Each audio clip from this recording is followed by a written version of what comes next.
বেথুয়াডহরিতে ফুল চাষিদের বিক্ষোভ, রাস্তার ওপর ফুল ছড়িয়ে প্রতিবাদ চাষিদের।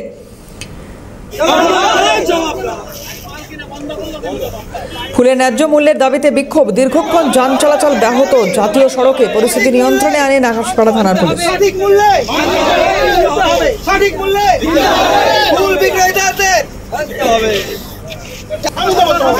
চাষিরা কি বলছেন শুনবো। আমাদের অভিযোগ, আমরা এই কিষাণ মান্ডিতে ফুল বিক্রি করে গাঁদা, গোলাপ, রজনী অজানায় ওরা আজকে মার্কেট বন্ধ করছে। আমাদের কাঁচামালগুলো আমরা কি করব? এই মার্কেটে যারা ব্যবসাদার আছে তারা সবাই দাম করে নিয়ে মালের দাম কম দেয়, পরে মাল বলে ঘরে মাল দাও, দাম দেবো, ঠিক পরে কিন্তু 300 টাকা মাল দেবে 250 টাকা। এইটাই আমাদের ওদের উপর।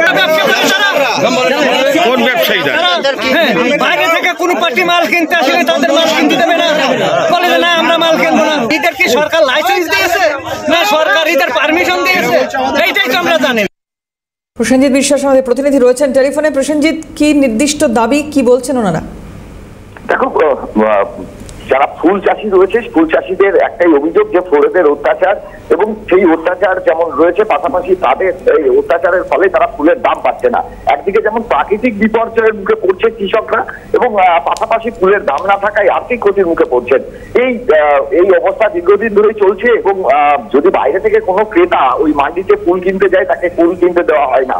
অর্থাৎ এক প্রকার কাঠ মানির একটা প্রচলন রয়েছে এই ফুল বাজারে। সেই কারণেই আজকে তারা উত্তাল হয়ে পরে বিক্ষোভ দেখায়, এবং সেই ফুল তারা রাস্তার উপর ফেলে রাস্তা অবরোধ করে, ভারত জাতীয় সড়ক অবরোধ করে বিক্ষোভ দেখায় বিক্ষোভ ধরে।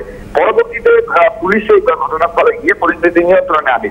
কৃষকদের দাবি যে ন্যায্য ফুলের দাম যেন তাদেরকে দেওয়া হয়, এবং বাইরে থেকে যেসব ক্রেতারা আসছে তারাও যেন ফুল কিনতে পারে। অর্থাৎ একাধিক দাবি নিয়ে তারা এই বিক্ষোভ দেখায়।